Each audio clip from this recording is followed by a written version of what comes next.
Si vous nous rejoignez, merci de votre fidélité. Bienvenue, mesdames et messieurs, voici les titres de votre journal. C'est le verdict de la Cour suprême. Le oui l'emporte largement à l'issue du référendum du 21 septembre dernier.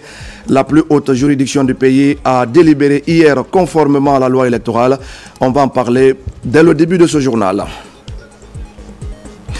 Le directeur général de l'Agence nationale d'assainissement et de salubrité publique est sur le terrain. À Conakry, il visite les sites de traitement des boues de vidange de Yimbaya et Sonfonia Centre. C'est pour évaluer les travaux en cours.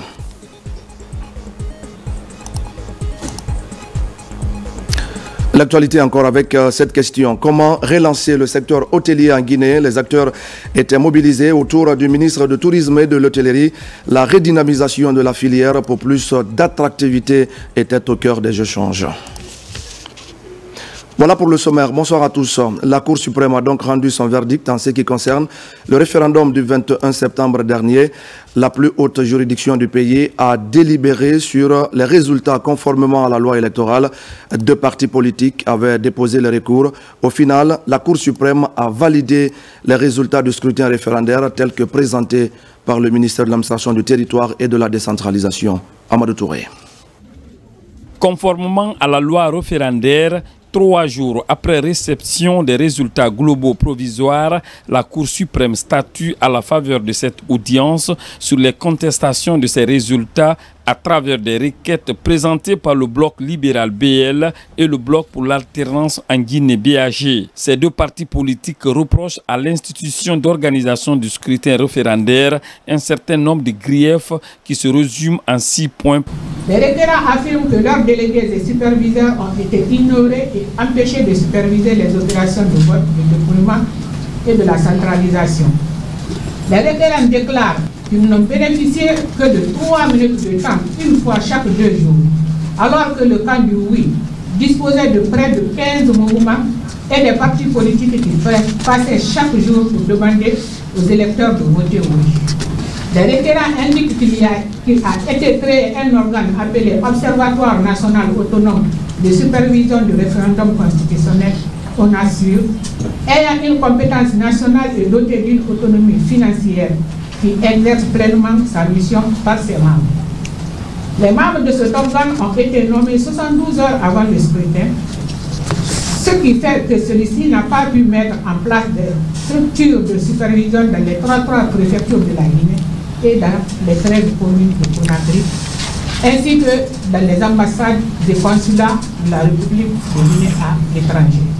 Face à ces requêtes, le procureur général par intérim a fait des observations avant d'indiquer. Les requérants soutiennent que leurs délégués et superviseurs ont été empêchés de suivre les opérations électorales au motif qu'ils n'avaient pas été accrédités. Ils considèrent que la réunion de concertation organisée par le ministère de l'Administration du Territoire valait accréditation. Faut-il savoir que même si l'article 16 de la loi susvisée garantit le droit d'observation du vote, mais il subordonne son exercice à des procédures formelles d'accréditation que les requérants eux-mêmes reconnaissent n'avoir pas accompli. Aucun délégué ou superviseur du bloc libéral et du bloc pour l'alternance en Guinée ne possédait un document officiel d'accréditation. Dès lors, l'empêchement d'observer le scrutin par ces délégués et superviseurs ne constitue pas une violation de la loi. Il y a de rappeler que l'article 19 invoqué n'impose à la HAC que de garantir un accès équitable aux médias sans pour autant prévoir une stricte égalité arithmétique du temps d'antenne. D'ailleurs, la différence constatée résulte essentiellement du nombre élevé de partis et mouvements alignés sur le camp du oui. Aussi, il n'est pas établi que la HAC ait intentionnellement favorisé un camp au détriment d'un autre. Les requérants n'ont de surcroît apporté aucun élément démontrant que cet état de fait a pu altérer la sincérité du scrutin. Ce moyen doit également être écarté. Il faut en effet souligner qu'aucune disposition légale n'impose un délai minimum de nomination des membres de l'ONASUR. Dans une procédure judiciaire, il ne suffit pas d'alléguer, il faut prouver. Ce qui a permis au président de la plus haute juridiction du pays de déclarer: statuant publiquement en matière constitutionnelle, en premier et dernier ressort, article 1er, en la forme, déclare recevable la requête présentée par les partis politiques, Bloc libéral et Bloc pour l'alternance en Guinée. Article 2, au fond, rejette cette requête comme non fondée. Article 3, proclame les résultats définitifs du référendum du 21 septembre 2025 sur le projet de constitution soumis au peuple guinéen, qui a donné les résultats suivants. Électeurs inscrits, 6 768 458. Votants, 5 951 807. Suffrages exprimés, 5 746 327, soit 96,55%. Taux de participation, 86,42%. Vote en faveur de oui, 5 135 951, soit 89,38%. Vote en faveur de non, 610 376, soit 10,62%. Article 4. Ordonne que le présent arrêt soit notifié aux plus hautes autorités de l'État et publié sans délai au journal officiel de la République de Guinée. Ainsi, le projet de constitution proposé au peuple de Guinée par voie référendaire le 21 septembre dernier devient la loi fondamentale devant guider les destinées des Guinéens juste après avoir été entériné par le président de la République, le général d'armée Mamadi Doumbouya, à travers un décret. Et c'est dans ce contexte que la Guinée vient de franchir une autre étape importante de son histoire. Hier vendredi, les membres du Conseil national de transition ont adopté le nouveau code électoral. C'est un document de plus de 340 articles qui constitue désormais le socle pour les différents scrutins en Guinée. Robert Sidutolno a suivi les travaux qui se sont déroulés au cours d'une plénière spéciale. Voici son compte-rendu. La séance plénière spéciale de ce vendredi est la suite logique du processus référendaire. Devant un parterre d'invités, les conseillers nationaux sous la présidence de Dr Dansa Kourouma délibèrent sur le projet de code électoral de la République de Guinée. L'adoption de cette loi organique devient ainsi le socle qui régira l'ensemble des scrutins en Guinée. Si le retour à l'ordre constitutionnel a raisonnablement impliqué l'exigence de l'adoption d'une nouvelle constitution, il passe également nécessairement par l'adoption d'une loi électorale. Les élections nationales et locales étant des modalités finales du rétablissement de l'ordre démocratique. Telle est la raison pour laquelle le CNT a été saisi d'un projet de loi organique portant code électoral. Le présent projet de loi organique portant code électoral vise à répondre à une impérieuse nécessité compte tenu de l'exigence politique du retour à l'ordre constitutionnel et démocratique. Car l'adoption de la présente loi organique en constitue une modalité fondamentale.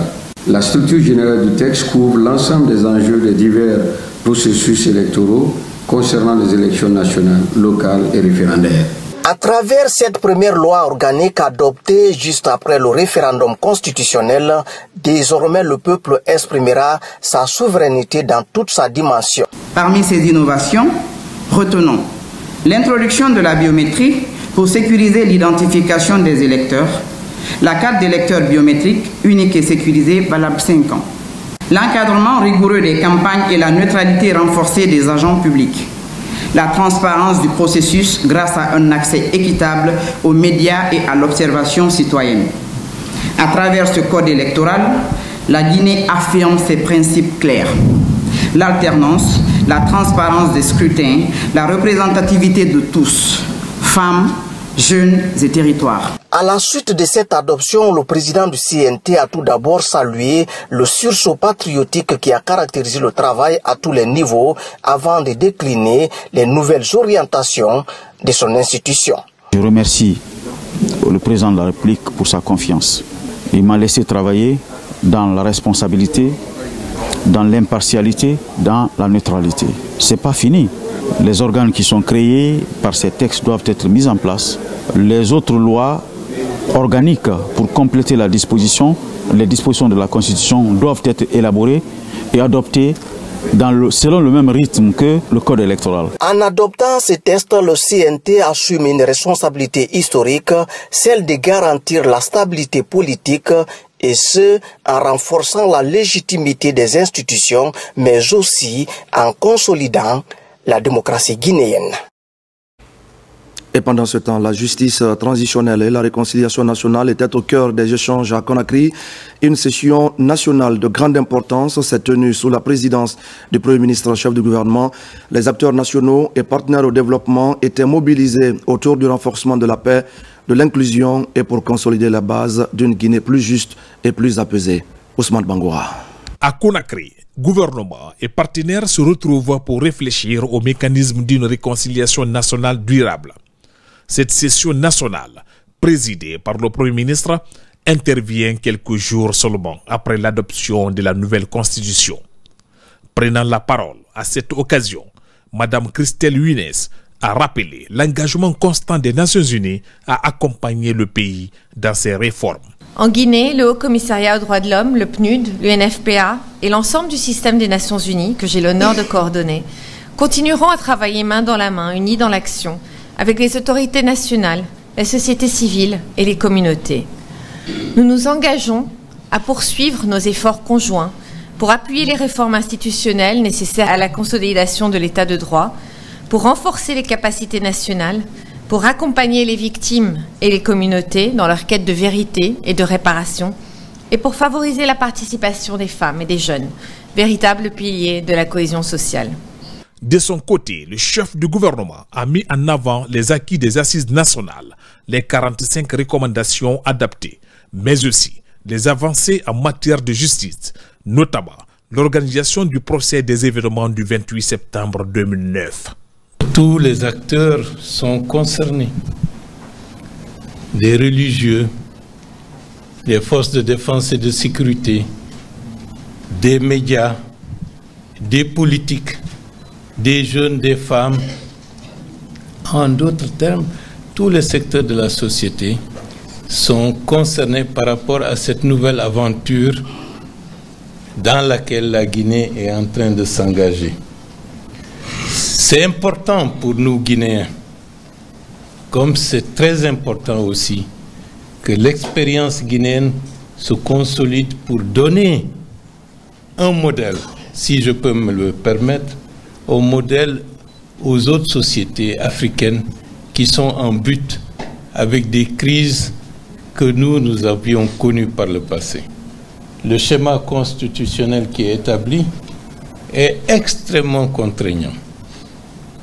Contraignant parce qu'on n'a pas le droit de violer les droits constitutionnels des citoyens de la République de Guinée.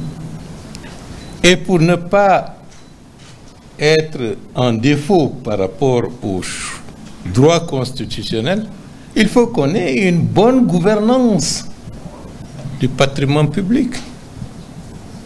En conclusion, le Premier ministre Amadou Ouriba a réaffirmé la volonté du président de la République, le général Mamadi Doumbouya, de poursuivre avec prudence et sagesse la marche vers une réconciliation durable, adossée aux valeurs universelles et à la nouvelle constitution.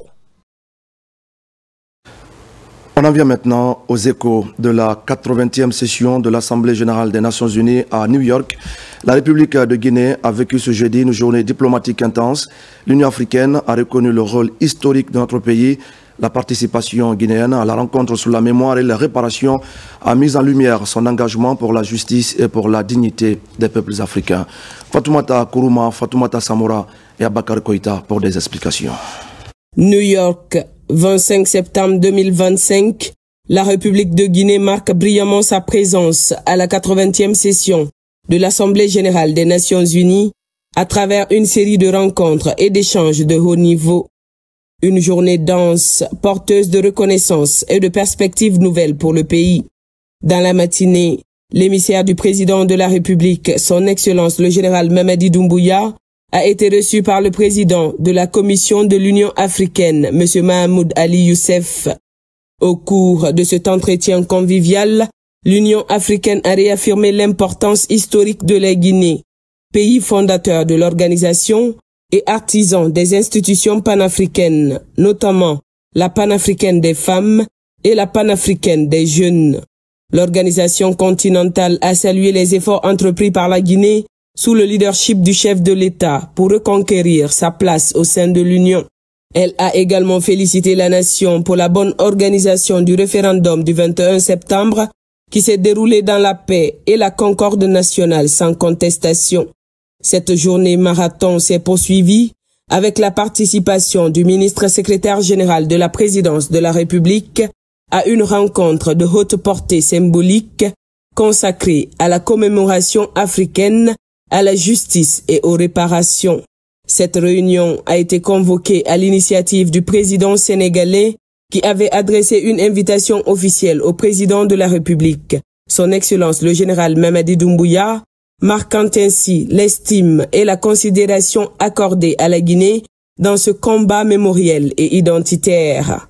En franchissant le seuil de cette bâtisse majestueuse, située au cœur de Manhattan, véritable lieu de mémoire et de diplomatie, le représentant du chef de l'État, le général Amara Kamara, a pris place aux côtés de figures de premier plan, les présidents du Sénégal, du Ghana, de la Sierra Leone, ainsi que d'éminentes personnalités américaines.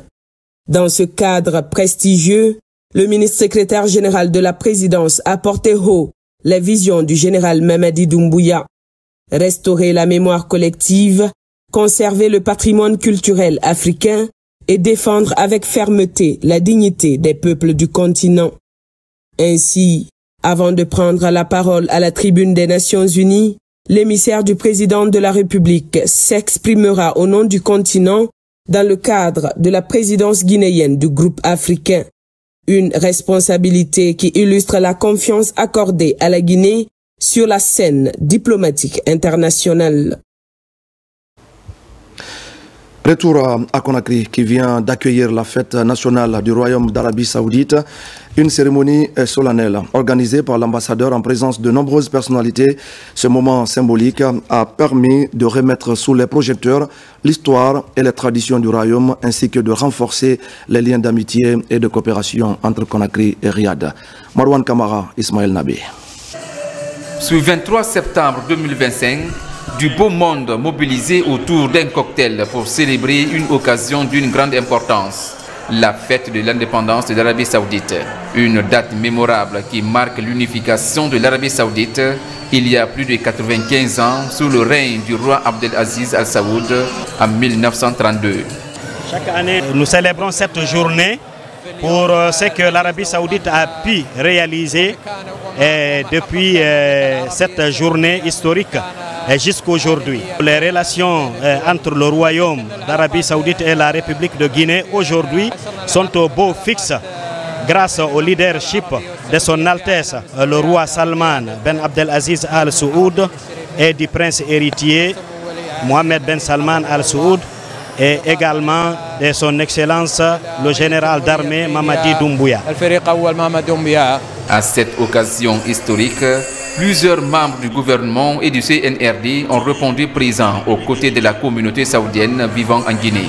La participation d'une importante délégation gouvernementale et d'éminentes personnalités guinéennes à la célébration de cette fête est la preuve éloquente de l'excellence des relations historiques d'amitié, de fraternité islamique, de coopération et de partenariat qui ont toujours existé entre nos deux pays. Les résultats de cette coopération dynamique et exemplaire sont légion.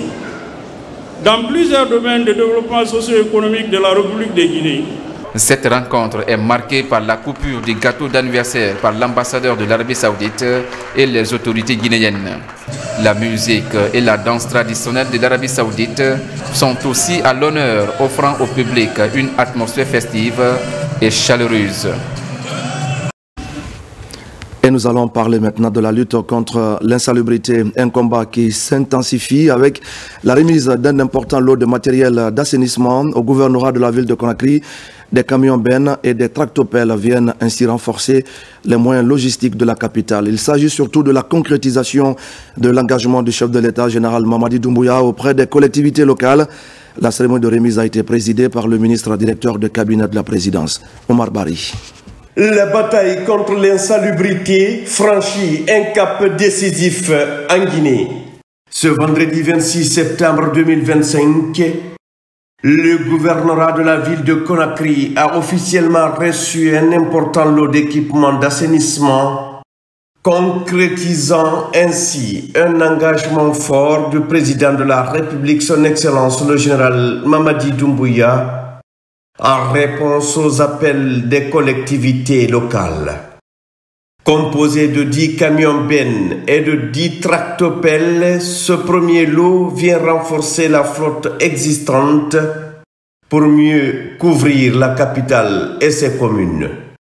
La cérémonie de remise a été officiée au nom du chef de l'État par le ministre directeur de cabinet de la présidence, Djiba Diakité, en présence du haut commandant de la gendarmerie nationale, directeur de la justice militaire, le général Bala Samoura, ainsi que du ministre de l'hydraulique et des hydrocarbures, Aboubakar Kamara.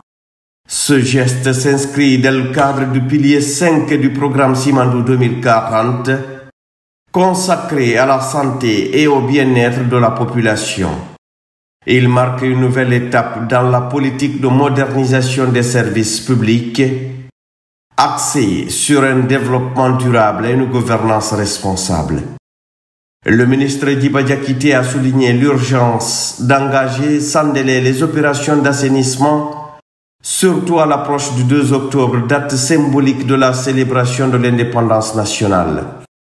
Il a rappelé le thème de cette 67e fête de l'indépendance guinéenne, s'inspirer du passé pour construire le futur ensemble, souveraineté économique, un thème qui traduit les réformes profondes engagées sous le leadership du chef de l'État, son Excellence le général Mamadi Doumbouya. Vous avez lancé un cri de guerre au chef de l'État en disant qu'il vous faut des équipements, mais aussi les moyens. Depuis la fin de l'année passée, les dispositions ont été prises pour faire en sorte que ces moyens qui étaient auparavant logés dans les départements ministériels arrivent directement aux collectivités. On a commencé à faire ça depuis la fin de l'année. J'ai l'honneur de vous présenter et vous remettre ici au moins 10 camions bennes qui viennent compléter déjà votre flotte. Et également 10 tractopelles, dont 5 physiquement présents et le reste sont au port qui vont rejoindre. Ça veut dire que vous avez maintenant les matériels, donc camions, bennes pour ramasser et l'argent, les équipements, tout le nécessaire qu'il faut. Donc il n'y a plus d'excuses pour voir la ville de Conakry sale. Conakry, c'est notre capitale. Mais la Guinée ne s'arrête pas à Conakry. Les mêmes dispositions sont également pour l'intérieur du pays. C'est le lieu pour moi d'abord de commencer à vous féliciter, Madame la gouverneure, féliciter aussi les présidents des délégations spéciales, l'ensemble des communes, puisque nous savons que nous avons aussi un héritage lourd. Nous partons de loin, mais nous vous demanderons toujours plus. Parce que quand il s'agit de la Guinée, chacun de nous est prêt à donner les siens. Désormais, ce que nous voulons voir à Conakry, c'est une ville propre. Nous avons récemment procédé à la séparation avec les instructions du chef de l'État des différents départements, notamment le département de l'énergie qui a été séparé en deux avec un département d'hydraulique et des hydrocarbures avant toutes les attributions qui étaient éparpillées d'un côté au ministère de l'administration du territoire, de l'habitat, des infrastructures. Certains qui se disaient, moi ma responsabilité c'est juste les déchets solides ou c'est juste les déchets liquides. Désormais ça aussi c'est terminé. Nous avons maintenant une direction générale qui se trouve au sein du ministère des hydrauliques et des hydrocarbures qui va répondre à la problématique d'assainissement dans notre pays. C'est le lieu également de saluer cette initiative et cette décision forte du chef de l'État. Maintenant, ce que nous voulons tout de suite, immédiatement, c'est de démarrer une première opération qu'on appelle Kaloum propre. D'ici le 1er octobre, nous voulons que vous puissiez, avec votre leadership, permettre à ce qu'on puisse rendre Kaloum propre. Et les délégations spéciales, vous êtes maintenant équipés, vous avez les moyens. On va vous mettre en compétition parce que nous allons maintenant vous surveiller. Vous ne pouvez plus nous dire maintenant votre commune est sale parce qu'il n'y a pas d'équipement. On vous a donné les équipements. Vous ne pouvez plus nous dire que votre commune est sale parce qu'il n'y a pas les moyens. Nous ferons en sorte que les moyens aussi vous arrivent. Vous savez que nous rentrons depuis hier dans notre semaine de l'indépendance avec pour thème s'inspirer du passé pour construire le futur ensemble avec notre souveraineté économique assumée. Cette dynamique s'accompagne d'une reconnaissance internationale majeure. La notation B+, attribuée à la Guinée par Standard & Poor's, est une première dans l'histoire du pays. Cette notation positionne désormais la Guinée comme la deuxième puissance économique de l'Afrique francophone de l'Ouest, grâce notamment aux performances du projet Simandou et à la vision hautement stratégique du chef de l'État, le programme Simandou 2040. Vous savez que depuis le 1958, le président Ahmed Sékou Touré avec les camarades nous ont donné notre indépendance politique. Avec le président général Mamadi Doumbouya, il continuera à assumer notre indépendance politique, mais il nous donnera également notre indépendance économique assumée. La Guinée est désormais, beaucoup peut-être ne le savent pas parmi vous, la deuxième puissance économique de l'Afrique francophone de l'Ouest. Notée par les grandes institutions financières à travers le programme Simandou 2040. Donc cette année, nous assumons avec les orientations stratégiques du président, son excellent général Mamadi Doumbouya, notre souveraineté économique. Mais la souveraineté commence par quoi? C'est d'abord être en bonne santé. Être en bonne santé, ça veut dire vivre dans un environnement propre. Nous comptons sur vous, l'ensemble des différentes délégations spéciales sur l'ensemble du territoire, en commençant par Madame la gouverneure. Pour sa part, le ministre Aboubakar Kamara, dont le département supervise désormais l'assainissement, a salué la cohérence de la vision présidentielle, soulignant que cette dotation d'équipement n'est qu'un début. Les mêmes dispositions sont prévues pour l'intérieur du pays afin de bâtir un système national d'assainissement performant. Il faut saluer cette vision et clairvoyance du chef de l'État, le général Mamadi Doumbouya, qui a jugé utile et nécessaire de regrouper l'ensemble de l'assainissement au sein d'une même direction pour concentrer les efforts et unifier, disons, les actions. Et les dispositions sont claires. Il n'y a pas suffisamment de débat. Il nous prouve à travers son engagement constant et sa vision que la propriété est le miroir de la dignité d'un peuple. L'objectif est de rendre tout le pays propre. Et je pense qu'il n'y a pas de discours. À travers les moyens mis à disposition, à travers le personnel, Madame la gouverneure et toutes les délégations spéciales, le temps est compté, le temps est notre ennemi, nous n'avons pas de choix.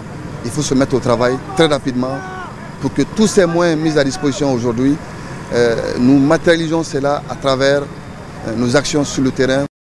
La gouverneure de la ville de Conakry, Mme Mawa Silla, ainsi que les présidents des délégations spéciales des communes de Conakry ont pris l'engagement ferme de redonner à la capitale l'image digne d'une ville moderne, propre et attractive. Depuis qu'on a commencé, les 13 communes, on n'avait que 5 tractopelles et quelques véhicules. Aujourd'hui, le président de la République, sur l'emplacement du palais, maintenant là, vient de nous donner 10 tractopelles, mais aussi 10 camions. Donc le nombre de tractopelles qui était à 5, nous passons à 15. et les camions, 10 camions sortis d'usine. Cela dit que, comme l'a dit le ministre, c'est de redoubler les efforts. Car qui parle de la Guinée commence par notre capitale. La capitale donnera l'image qui va booster les autres régions à suivre nos pas. C'est un sentiment de satisfaction dans un premier temps et à l'endroit du gouvernement et le président de la République, chef de l'État, chef suprême des armées, pour avoir répondu favorablement au cri du cœur des communes en matière d'acquisition des équipements indispensables pour l'exécution des activités d'assainissement dans nos communes respectives. Nous mesurons à sa juste valeur la portée de ces engins, l'importance de ces engins et nous ne ménagerons aucun effort pour que les programmes d'assainissement conçus dans nos différentes communes soient beaucoup plus opérationnels au bénéfice de nos populations locales. La remise de ces équipements est plus qu'un simple acte administratif. C'est un signal fort envoyé à la population, un appel à la mobilisation générale pour faire de l'assainissement l'affaire de tous. À l'aube du 2 octobre 2025, la Guinée célèbre non seulement son indépendance, mais aussi une nouvelle ère de responsabilité environnementale, de progrès collectif et de souveraineté économique assumée sous le leadership visionnaire du président de la République, Son Excellence, le général Mamadi Doumbouya. Merci à Oumar Barry. Dans le même cadre, le nouveau directeur général de l'Agence nationale d'assainissement et de salubrité publique était en visite de terrain. Il s'est rendu sur les sites des stations de traitement des boues de vidange de Yimbaya et de Symphonia Centre. Une tournée destinée à évaluer l'état d'avancement des travaux en cours. Ces importants investissements sont financés conjointement par le gouvernement guinéen et par la Banque islamique de développement. Compte rendu Mohamed Lamine Camara et Sekou Sissoko. Quelques mois après sa prise de fonction à l'Agence nationale de l'assainissement et de la salubrité publique, le directeur général entend prendre les taureaux par les cornes. Au-delà des bacs à ordures octroyés récemment aux communes de Conakry, le nouveau patron de la NSP entame d'ores et déjà sa première visite sur les sites de réhabilitation des stations de boues de vidange. Première étape, le site de Yimbaya dont les travaux démarreront au mois d'octobre prochain. L'objectif de cette visite, c'est de constater la régularité des travaux et l'évolution des travaux. Aujourd'hui, les Guinéens peuvent se frotter la main d'avoir enfin un président qui pense à la santé des Guinéens, qui pense à la question de salubrité. C'est un travail colossal. Et le délai de livraison sera respecté fin novembre. De là, la délégation arrive à la station de bout de vidange de Symphonia Centre 2. Le chantier est en cours de finition. Ici, la mission visite tous les compartiments de l'infrastructure.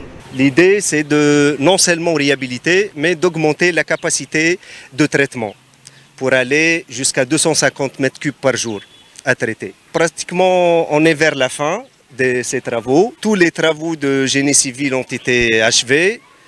Ça reste que les travaux de finition et la livraison des équipements de laboratoire. Ce genre de travaux, c'est nouveau en Afrique. Il n'y a pas beaucoup de pays qui ont des stations de traitement de boues de vidange. Et trouver une entreprise guinéenne qui peut faire ce travail-là, ça veut dire que tout simplement c'est une avancée significative et qu'il faut encourager.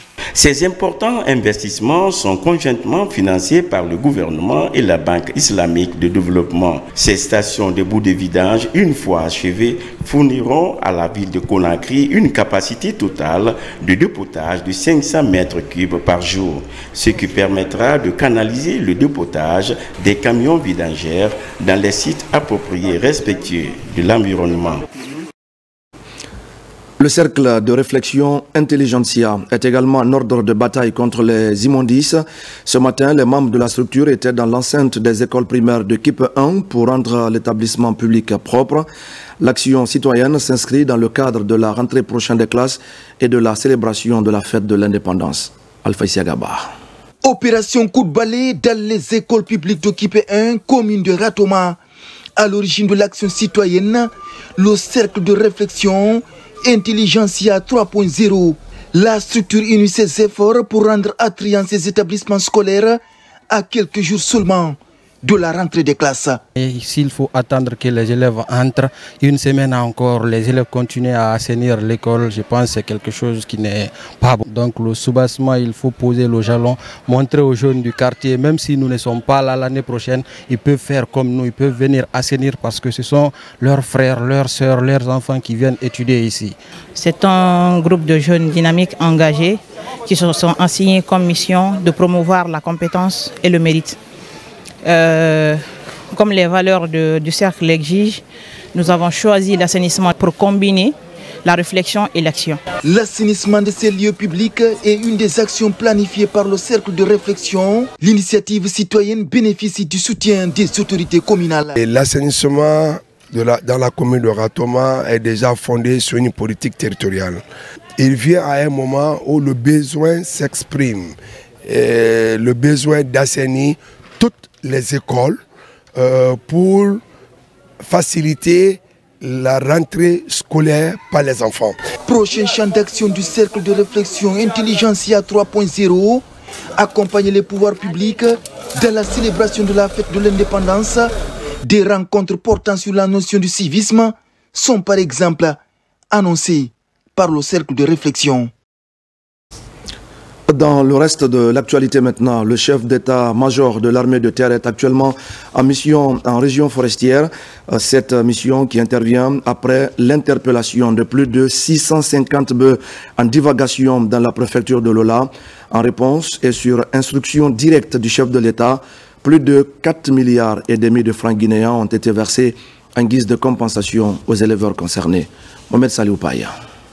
En proie à des conflits récurrents entre éleveurs et agriculteurs, la région forestière est en passe de sortir définitivement de ses remous sociaux. Sur le terrain, le chef d'état-major de l'armée de terre en personne, le général Abdoulaye Keïta, est porteur d'un message ferme du président de la République sur l'application correcte de l'arrêté conjoint des ministères sectoriels sur la transhumance. Chers éleveurs, la transhumance transfrontalière est désormais interdite par le code pastoral. Tout contrevenant s'expose à des sanctions administratives et judiciaires. Quand l'agriculteur et éleveur s'opposent à cause des déplacements incontrôlés, c'est la paix et l'unité de toute la région qui sont menacées. Sachez désormais que la transhumance est un enjeu majeur auquel le président de la République, chef de l'État, chef suprême des armées, le général Mamadi Doumbouya, a décidé de s'attaquer avec détermination. Il est important que chacun comprenne qu'il s'agit là d'une volonté ferme du chef de l'État de mettre fin aux dérives liées à ces mouvements en identifiant et sanctionnant tous les auteurs et leurs éventuels complices. Au terme de 3 jours d'échanges avec les autorités locales, les responsables de la filière bétail-viande et de la Chambre régionale d'agriculture, le chef d'état-major de l'armée de terre, le général Abdoulaye Keïta, insiste sur l'entrée en vigueur de l'arrêté régulant la transhumance transfrontalière. Chers éleveurs, respectez le code pastoral, j'insiste dessus. Dialoguer avec les agriculteurs pour trouver des solutions pacifiques et durables. La sécurité de notre pays repose sur une responsabilité partagée entre les forces de défense et de sécurité, les autorités administratives, mais aussi chaque citoyen. Souhaitant allier rigueur et sens de l'équité, l'émissaire du président de la République a rencontré des éleveurs concernés. Il a promis une réparation totale des pertes enregistrées. Plus de 4,5 milliards de francs guinéens ont été remis aux 7 d'entre eux qui ont été victimes de saisie de leurs animaux lors de cette opération conjointe menée par l'armée et la gendarmerie. Notre satisfaction aussi pour remercier bon Dieu et remercier le chef de l'État par rapport à penser le conflit qu'il y a entre nous et l'agriculteur et l'élevage. Il y a longtemps, il y a des problèmes entre l'agriculture et l'éleveur. Mais cette fois-ci, chacun connaît maintenant ce que tu dois faire.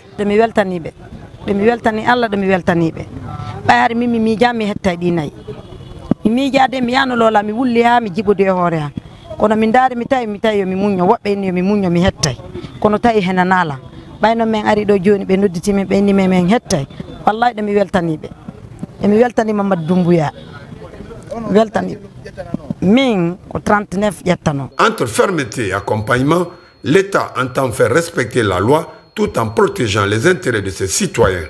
Une démarche qui illustre la volonté du président Mamadi Doumbouya de mettre de l'ordre dans le secteur de l'agriculture et de l'élevage tout en garantissant la justice sociale.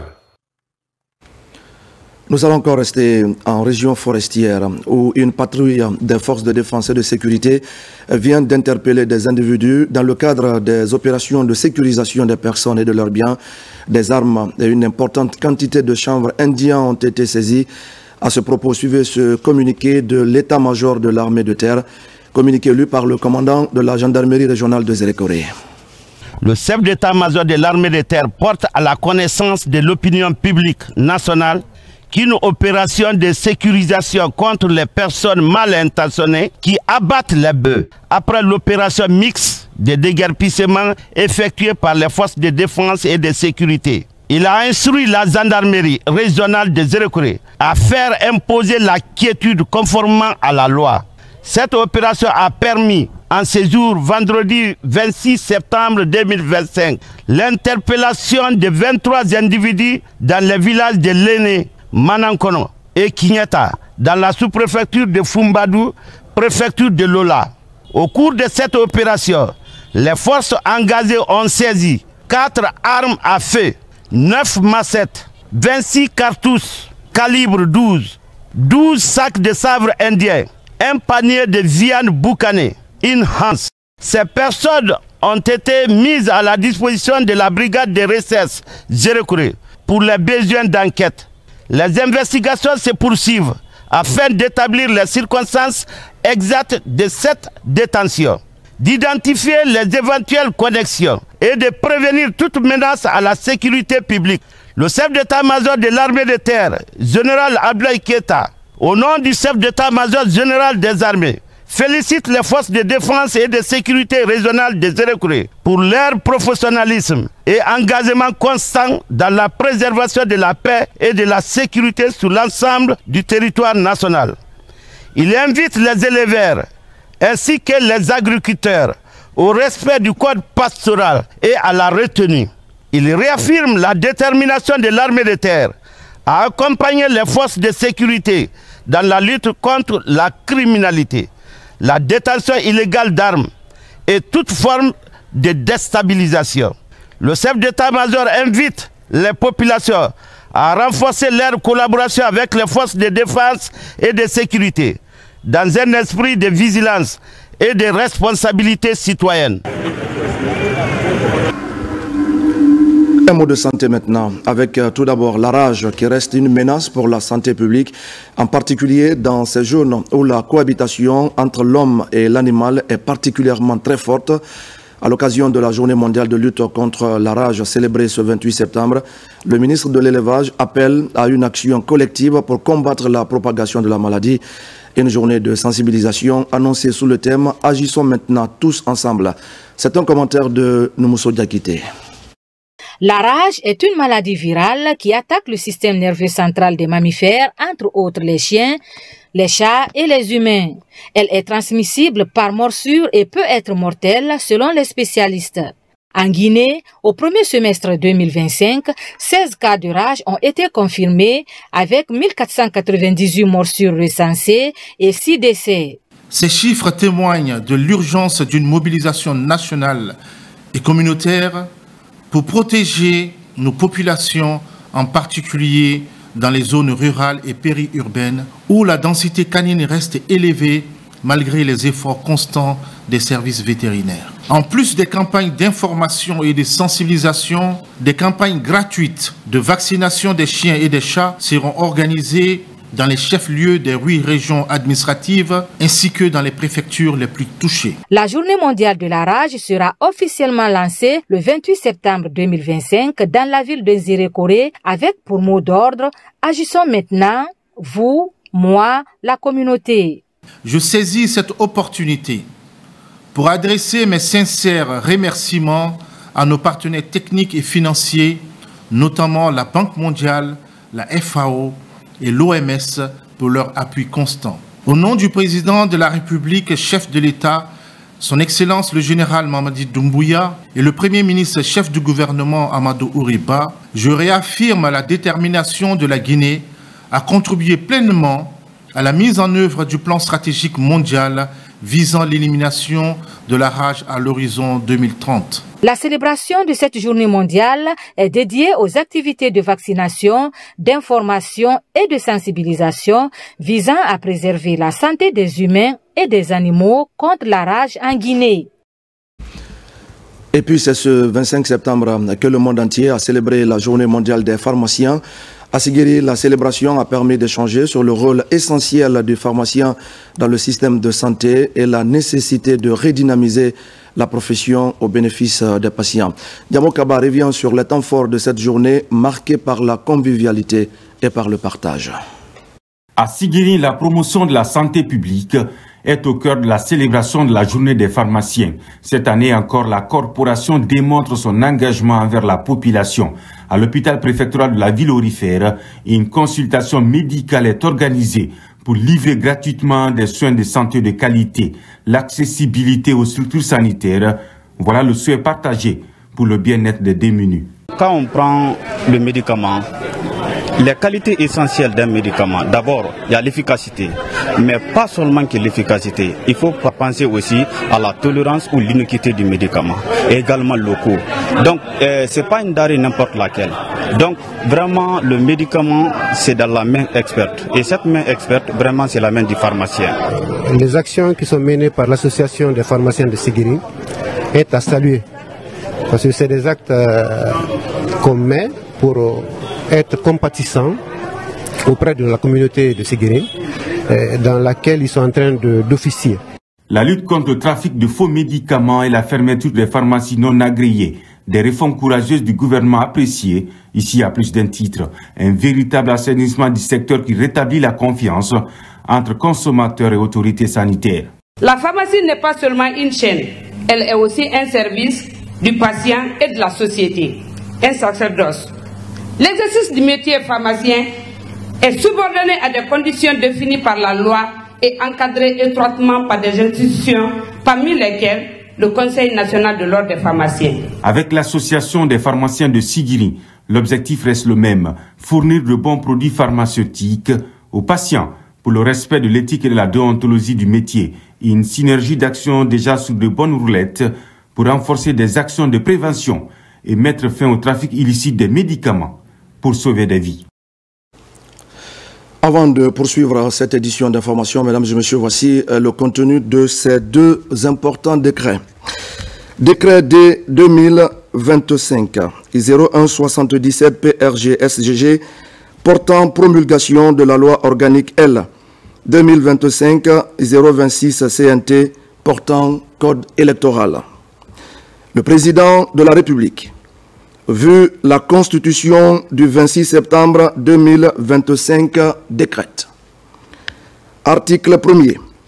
Est promulguée la loi organique L 2025 026 CNT portant code électoral. Article 2. Le présent décret, qui abroge toutes dispositions antérieures contraires, prend effet à compter de la date de sa signature et sera enregistré et publié au journal officiel de la République. Conakry, le 27 septembre 2025, signé Général Mamadi Doumbouya. Décret D 2025 0178 PRG SGG fixant la date du scrutin pour l'élection présidentielle. Le président de la République, vu la Constitution, vu la loi organique L 2025 026 CNT du 27 septembre 2025 portant code électoral, après avis de la Direction générale des élections DGE, après avis de l'Observatoire national autonome de supervision du référendum constitutionnel ONASUR. Le Conseil des ministres entendu décrète, article 1er, la date du scrutin pour l'élection présidentielle est fixée au dimanche 28 décembre 2025 sur toute l'étendue du territoire national. Article 2. Le ministre de l'Administration du territoire et de la décentralisation, le ministre des Affaires étrangères, de l'intégration africaine et des Guinéens établis à l'étranger, le garde des Sceaux, ministre de la Justice et des Droits de l'Homme, le ministre de la Sécurité et de la Protection civile, le ministre de la Défense nationale, le ministre de l'Économie et des Finances, le ministre du Budget, la Direction générale des élections DGE, l'Observatoire national autonome de supervision du référendum constitutionnel ONASUR sont chargés, chacun en ce qui le concerne, de l'application du présent décret. Article 3. Le présent décret prend effet à compter de la date de sa signature et sera enregistré et publié au journal officiel de la République. Conakry, le 27 septembre 2025, signé Général Mamadi Doumbouya. Dans l'actualité encore, première session 2025 du comité technique régional de la santé de Farana. C'est un rendez-vous sanitaire délocalisé dans la ville de Kissidougou. L'objectif général est d'évaluer la performance des structures d'encadrement dans la mise en œuvre des activités au cours des 6 derniers mois. Ibrahima Oulin Fofana. Dans la ville de Kissi-Kaba-Keita, l'inspection régionale de la santé de Farana mobilise acteurs et partenaires de la santé.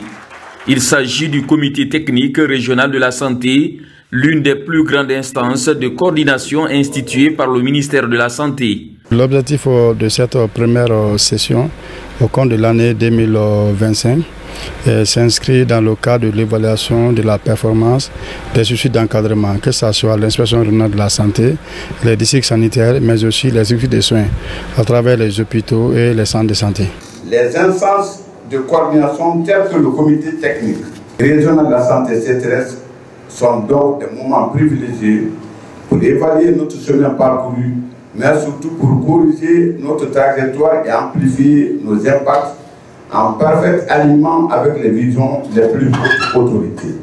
Pendant 4 jours d'échange et de partage, les acteurs de la santé passeront en revue les recommandations du dernier comité technique régional de la santé.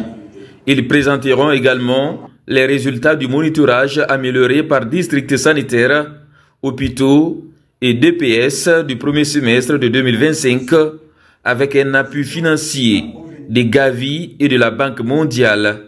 Je voudrais aussi attirer votre attention que le contenu des rapports en provenance des DPS de la région atteste que l'impact des partenaires se fait de plus en plus sentir à travers le renforcement des capacités des prestataires à tous les niveaux. Je voudrais demander à chacun et à tous d'observer une attention soutenue lors des travaux. Enfin, je rends hommage aux cadres agents de santé et les représentants des communautés pour la qualité de leurs prestations. Ce rendez-vous est l'occasion pour présenter les résultats des districts sanitaires, suivis de débats, des travaux de groupe en plénière. Une question maintenant dans ce journal. Comment relancer les activités hôtelières en Guinée? Le ministre du Tourisme et de l'Hôtellerie rencontre les acteurs pour la première fois depuis sa nomination à la tête de ce nouveau département. Le secteur de l'hôtellerie est un pourvoyeur d'emplois, mais qui a été frappé de plein fouet par la crise du coronavirus. Le ministre Mahamadou Abdoulaye Diallo nourrit de très bonnes ambitions pour la relance et pour la redynamisation de ce secteur. Ousmane Ba et Mamadou Djoumaba. C'est la toute première rencontre du ministre du Tourisme et de l'Hôtellerie avec les tenanciers des établissements hôteliers. Un échange qui se veut mensuel pour permettre à Mahamadou Abdoulaye Diallo de mieux échanger avec ses opérateurs sur les problèmes qui assaillent le secteur afin de trouver des solutions idoines de manière concertée. Les réformes sont en cours et nous pensons que peut-être d'ici la fin de l'année, on aura des avancées significatives. Mais aussi, j'ai tenu à partager avec eux une bonne nouvelle. Comme vous le savez, notre pays a reçu sa première notation de B+. Donc ça veut dire qu'aujourd'hui, la Guinée est un pays sûr, c'est un pays sérieux, c'est un pays qui attire les investisseurs. Et je pense que les hôteliers peuvent être un des grands bénéficiaires de cette croissance économique. Le secteur de l'hôtellerie est un maillon fort de la diversification de l'économie nationale. Les rencontres mensuelles faciliteront la synergie des parties prenantes afin de permettre à chaque partie de tirer meilleur profit. C'est l'occasion pour nous aussi de les partager, toutes les réformes que nous sommes en train de mener aujourd'hui pour le secteur, pour que de façon concertée on puisse faire ces réformes ensemble, qu'on puisse améliorer la compétitivité de notre destination en Guinée, qu'on puisse faire de telle sorte que les touristes puissent venir en Guinée. Le ministre a posé comme problème la création concertée des circuits touristiques pour qu'on puisse permettre aujourd'hui à ceux qui viennent visiter les hôtels, qu'ils puissent profiter de leur séjour en Guinée et à découvrir des destinations. On travaille de façon acharnée déjà depuis quelques temps. Et aujourd'hui, c'est un peu la façon officielle de les démontrer avec cet échange-là. Donc l'ONT, le ministère du Tourisme, les acteurs majeurs du secteur hôtelier. Donc effectivement, la preuve est là. Et je crois qu'on va monter en puissance, on va bien analyser la situation du secteur et on va tous ensemble trouver des solutions pour l'avenir de notre secteur. Autre défi à relever, la classification des hôtels au standard international. Une mesure qui permettra de mieux structurer le secteur et travailler dans le professionnalisme. Et puis c'est une réalité qui illustre les défis du système éducatif en milieu rural. L'école de Fayenta dans la préfecture de Fria compte seulement 4 salles de classe pour accueillir près de 500 élèves. Une contrainte majeure qui interpelle les bonnes volontés. À quelques jours de la rentrée scolaire, la Fondation Marie-Yvonne Kumbasa pour l'humanitaire apporte un soutien précieux aux élèves de cette école ainsi qu'à ceux de Kolarouré. Saint-Martin Fancinadouno et Kandesila. Dans les villages de Fanyeta et Kolakouré, dans la préfecture de Fria, la Fondation Marie-Yvonne Kumbasa pour l'humanitaire apporte un souffle d'espoir et valorise les efforts des enseignants. Elle vient de remettre 580 kits scolaires aux parents pour les enfants des écoles de ces localités. 580 kits, des sacs, des tenues, des nécessaires pour l'année scolaire. C'est une joie immense pour moi de voir la population de Fanyeta, la joie dans leur cœur. Voir leurs filles, leurs enfants, leurs sœurs qui viennent les aider pour la rentrée scolaire 2025-2026. La vision « Zéro enfant dans la rue » n'est pas seulement un slogan de la Fondation Marie-Yvonne Kumbasa pour l'humanitaire, mais une feuille de route sociale visant à transformer les communautés rurales et urbaines par l'éducation. Je tiens d'abord à remercier sincèrement Marie-Yvonne Kumbasa pour ce don à l'endroit des enfants et surtout à l'approche de la rentrée scolaire. Les parents n'ont rien. C'était difficile de trouver les fournitures scolaires. Ce geste aide à ramener leurs enfants à l'école. Merci à Marie-Yvonne. En offrant 580 kits scolaires, la Fondation Marie-Yvonne Kumbasa pour l'humanitaire ne se contente pas seulement de distribuer du matériel, elle redonne de l'espérance aux familles, soutient le droit fondamental à l'éducation et érige l'école comme barrière à l'errance des enfants. Rotaract Club Conakry vole également au secours de l'orphelinat Abou Mangué de Sofonia. Dans le cadre de ses œuvres humanitaires, la structure offre des fournitures scolaires aux enfants de ce centre situé en haute banlieue de Conakry. Nabi Kamara. Rotaract Club de Conakry offre des kits et tennis scolaires à l'orphelinat Abou Mangué de Sofonia. Un geste social qui s'inscrit dans le cadre de son programme dénommé Un sac, un avenir pour soutenir l'éducation des enfants démunis. Offrir un sac et une tenue scolaire, ce n'est pas simplement donner du matériel, c'est surtout donner de l'espoir, de la dignité et de la possibilité de rêver plus grand. Aujourd'hui, nous avons le privilège d'accompagner les 27 enfants de l'orphelinat Abou Mangué au Ramak de Sofonia, répartis entre 13 garçons et 14 filles, tous scolarisés du préscolaire à la terminale. Ici à l'orphelinat Abou Mangué de Sofonia, le don de Rotaract Club de Conakry est accueilli et salué par les anciens membres rotariens et les bénéficiaires. J'espère que ces enfants vont utiliser ces sacs à bon escient et qu'ils continueront toujours à garder de l'espoir, car il y a des personnes autour d'eux qui vont toujours les aimer et les apporter leur aide. Merci au club Rotarac. Je pense qu'aujourd'hui d'autres entités aussi pourront prendre référence sur vous, parce que ce n'est pas tout le monde qui a la chance de mettre la main sur le cœur. On peut avoir les moyens, mais avoir le cœur de pouvoir les partager, c'est aussi encore une autre étape de la vie d'un être humain. À travers ce acte de solidarité envers les enfants de l'orphelinat Abou Mangué de Sofonia, Rotarac Club de Conakry renforce davantage son engagement pour l'éducation et l'insertion socio-professionnelle des jeunes. Et voilà, mesdames et messieurs, c'est la fin de ce journal. Merci à vous de l'avoir suivi. Je vous retrouve très vite pour d'autres actualités de la Guinée, notre paradis, terre de richesse et d'innovation. Bonsoir à tous.